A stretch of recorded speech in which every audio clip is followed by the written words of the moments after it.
Alhamdulillahirabbil alamin wassalatu wassalamu ala asyrofil mursalin sayyidina Maulana Muhammadin wa ala alihi wa sahbihi asma'in nama ba'du. Ingkang sangat kula hormati Kiai Haji Dr. Insinyur Salahuddin sedanten keluarga Mbah Hasyim, sedanten dzurriyyah.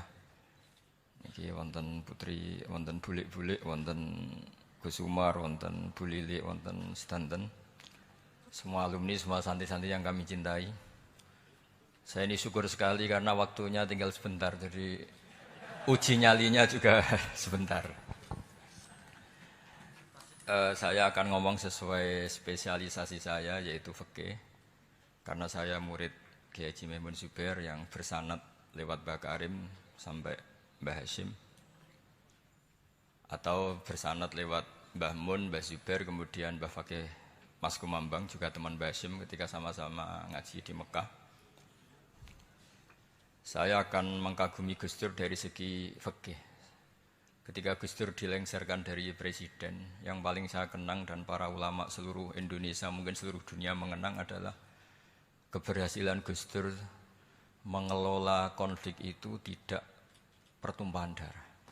Itu satu prestasi yang insya Allah jadi amal beliau, semoga mendapat ridhonya Allah Subhanahu wa ta'ala. Karena yang paling dihindari oleh Islam sebisa mungkin adalah jangan ada darah menetes, apalagi hanya demi kekuasaan.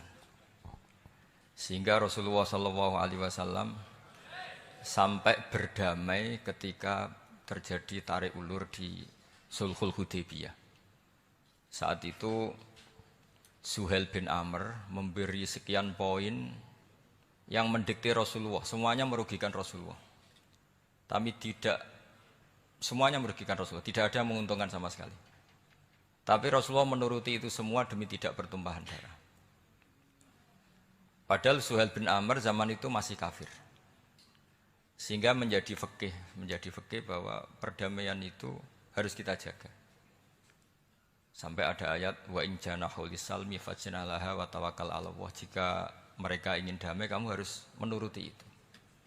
Sehingga damai itu pula yang zaman era Gus Wahid, ketika beliau menginginkan negara berdasar Islam, itu banyak di buku, termasuk beliau panitia 9 persiapan kemerdekaan, Bebuki, juga tadi Gus Salahuddin cerita.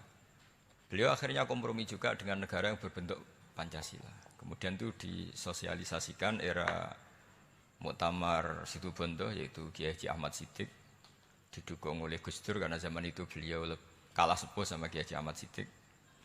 Jadi itu fikih yang saya menjadikan pengagum Gus Dur, karena ibadah Darul Mafasid Muqaddamun ala Jalbil Masalah adalah ibadah yang luar biasa.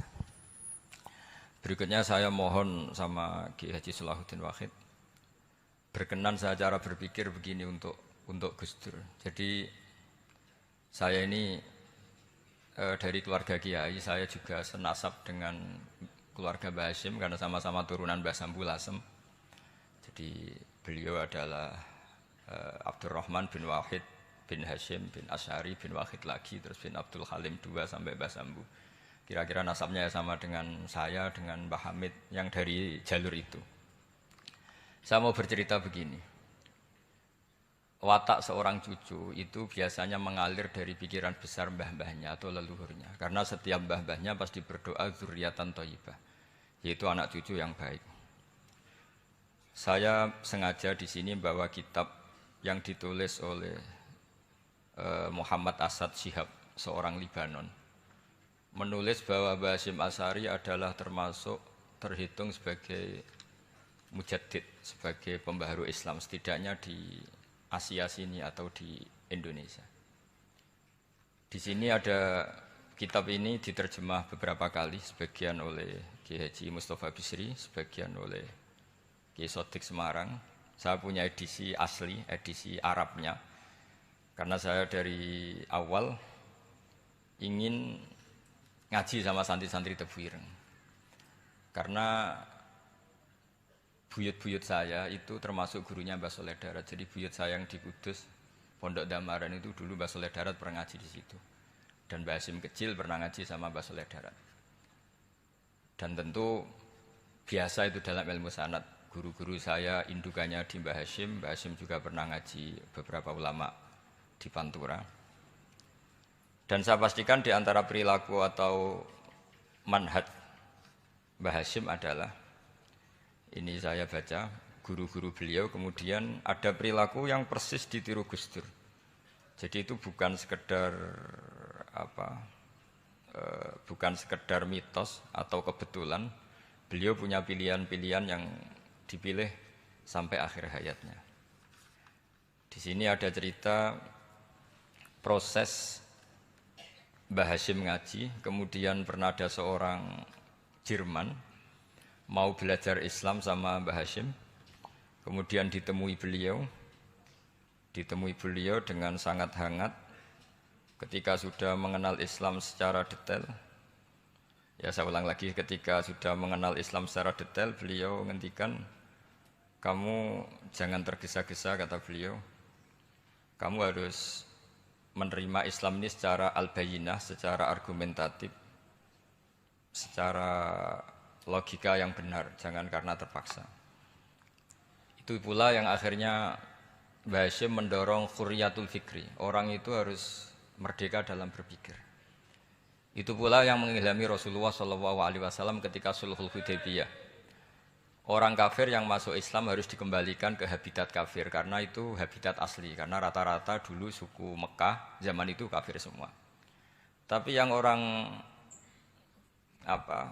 Islam masuk kafir harus dibiarkan karena dianggap kembali ke habitat. Tentu semua perjanjian itu merugikan Rasulullah SAW.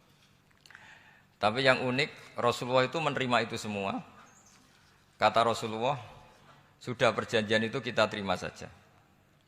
Akhirnya perjanjian itu diterima. Kemudian tapi Nabi hanya minta satu hal. Orang kafir Quraisy tidak boleh melarang orang diskusi Islam. Akhirnya mereka diskusi tentang Tuhan, tentang agama, tentang macam-macam. Sehingga mereka akhirnya membandingkan, namanya punya Tuhan batu sama Tuhan yang disebut Muhammad. Tentu mereka masih jangkar pakai nama Muhammad. Mereka diskusi. Kalau kita punya Tuhan berhala, efeknya begini-begini. Kalau Tuhan kita banyak, efeknya gini-gini. Diskusi. Yatafawaduna fil hadis. Mereka diskusi secara terbuka. Terus fama ahadun ya'kilu syai'an illa dakhala fihi. Kemudian seseorang yang berpikir secara benar, yang mengenali Islam, pasti akan masuk Islam. Sehingga karena mereka diskusi bebas tanpa tekanan, akhirnya mereka memilih Islam. Dan setelah mereka Islam, mereka akhirnya ikrar Islam sama ikrar ya cara sekarang ikrar, kemudian menjadi Muslim. Dan otomatis perjanjian itu dibatalkan. Makanya kata Imam Zuhri, guru Imam Malik, maka nafathun a'zuma fil Islam min sulhul Hudaybiyah. Enggak ada kemenangan Islam sehebat kemenangan dalam Hudaybiyah, yaitu orang berbebas berpikir. Kemudian kebebasan berpikir ini pasti mengarah ke mengakui yang benar, menanggalkan yang salah. Tentu orang dulu mendewa-dewakan Lata Uzza, pokoknya menuhankan makhluk, menjadi sadar bahwa itu aneh. Kenapa kita harus menyembah batu yang dipahat? Kenapa kita harus menyembah makhluk dan sebagainya? Dan akhirnya mereka Islam. Tapi dulu kalau suasana perang itu keinginan orang hanya ingin menang kalah. Jadi yang kafir itu hanya ingin menang. Pokoknya jangan sampai kalah. Enggak pernah berpikir Islam itu apa. Di mana-mana perang itu ya pikirannya menang kalah. Tapi setelah enggak ada perang, meskipun segala perjanjiannya merugikan Islam, orang akan berpikir secara objektif. Makanya fama ahadun ya'kilu syai'an illa dakhala fihi. Tidak ada seseorang yang berpikir tentang Islam kecuali akhirnya masuk Islam. Sehingga itu disebut maka nafathun a'zuma fil Islam min sulhul Hudaybiyah. Enggak ada futuhat yang sebesar sulhul Hudaybiyah. Ya kita